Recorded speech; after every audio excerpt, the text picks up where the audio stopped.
Here we go with another joint with my main man, Colion Noir. Patrick Bet David is about to present to Colion Noir a scenario. Y'all let me know what y'all think in the comments, all right? Let go. But nowadays, if the government wants to destroy you, they can silence you, because we know these big social media companies are pretty much virtual governments. You know that, I know that. And Facebook's a virtual government, Twitter's a virtual government, YouTube's a virtual government. If they even want to turn against one of their own guys, Cuomo, they can do it. They're about to destroy Cuomo. If they want to silence Trump, they can do it. If they want to find you didn't pay $5 in taxes. And that right there, if they want to silence people who are powerful men, listen to me. These are powerful men. If they want to silence them, they can silence them. If they want to silence Trump, they can do it. He put Twitter beside it. Reason why he put Twitter beside it is because boom, that's how they silenced the man, and he had to go somewhere else and put his word out to his people, and a whole lot of people still celebrate that. So yeah, that's a lot to consider, man. That's a lot to consider. If they want to find you didn't pay $5 in taxes and put you in prison for 6 months to defame you or hurt you, they can pretty much do that if you think about it. So what is more painful that they can already do today that's going to change if they're able to take our guns away from us? So here's the thing, though. Every example that you name was about an individual. But the idea about the Second Amendment is about the collective coming together and stopping an overreaching government from a collective standpoint. And what the gun does and what allows us to do is to serve as a check against a government potentially doing those things. Because a lot of people think, well, you know, the government has tanks, they have missiles, they have drones, they have all of these things. So how do you think you're ever going to defeat the government? And it's not necessarily about that specifically. It's a deterrent, because at the end of the day, what's the point of ruling over people you've completely destroyed? Y'all understand that, right? Hopefully y'all understand exactly what camera am I looking at? That one. Y'all understand what he's saying, right? I told you the boy is fire. There's nothing left for you to rule over.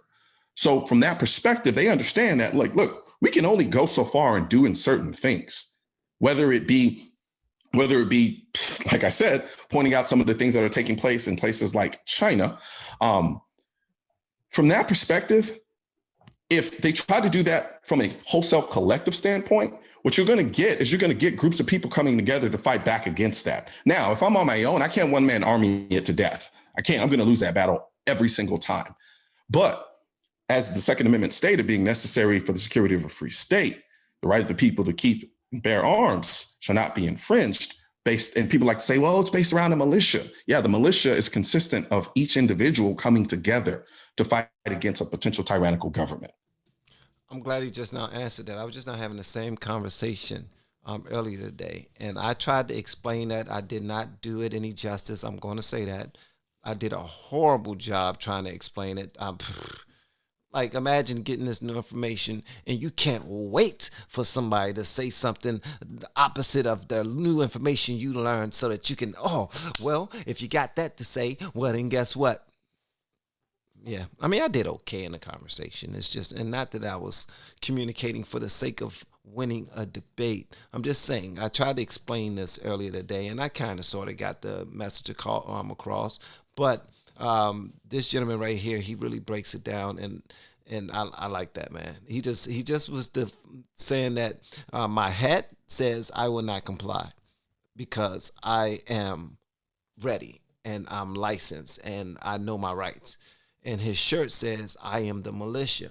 So not only am I by myself the militia, but I, meaning me, you, and you, everyone else that are ready to defend their rights. There you go. We are now the militia. So that's what he's explaining right now, because people can, it's certain things, people just like to just poke at little things. No, they understand the whole argument. They understand the whole argument. But if they're against it, they're going to find as many ways as possible to point out the onesie, twosie things that don't really mesh well to them, and then go from there. Okay.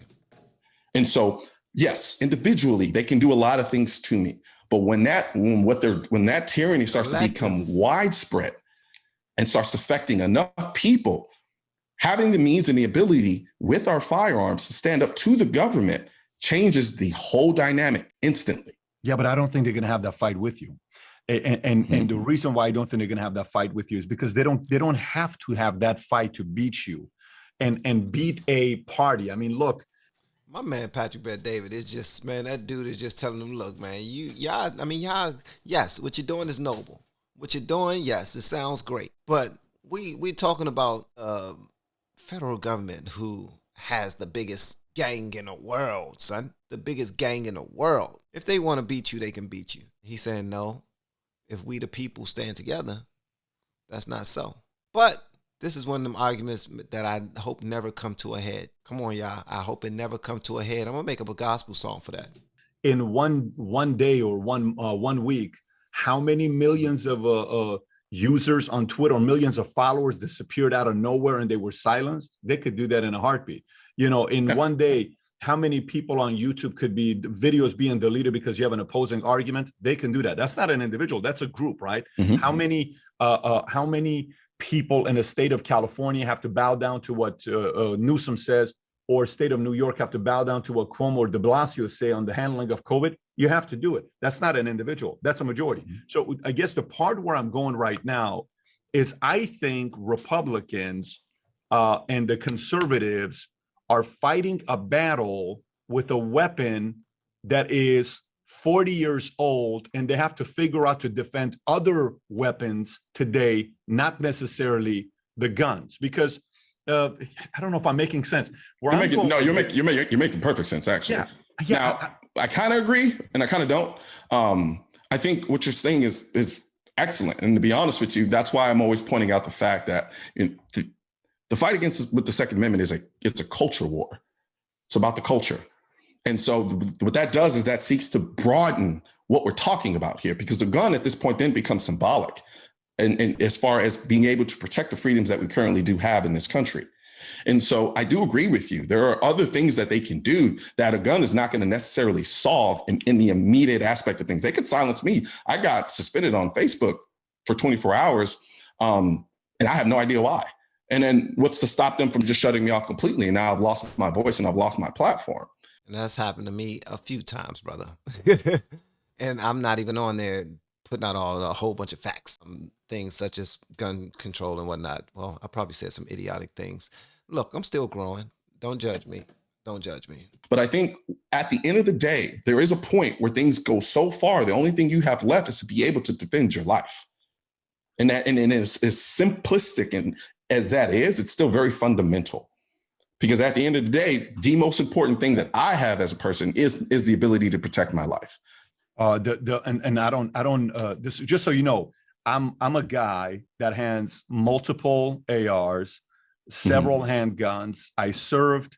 I'm one that came from Iran who believes in freedom of religion. I couldn't go around telling people I'm a Christian. My parents couldn't. I was an atheist at the time. Freedom of assembly. I want to be able to talk and give my thoughts. You know, free enterprise. I want to be able to make as much money as I want to make without being judged or controlled. You know, all of these things, and religion and guns is one of them. But I think there are bigger things to worry about today. And by the way, I'm not telling you not fighting for it. I'm not telling you. Absolutely. So my argument isn't the fact that let's just set it aside, let it happen, and all this other stuff. Who cares? It's not really a big deal. I'm not talking about that. I'm talking about character assassination. I'm talking about silencing at the highest level. I'm talking about all of those things being an issue today, where the energy is being put into somewhere where that weapon is outdated today. That can never happen. All of these different ways of warfare. Character assassination. Baloney. What was that daggone judge name? She used to get on my damn nerves. Judge Judy, man, she used to get on my daggone nerves. Baloney. I'm like, everything's baloney. She was smart as hell. She used to set people up.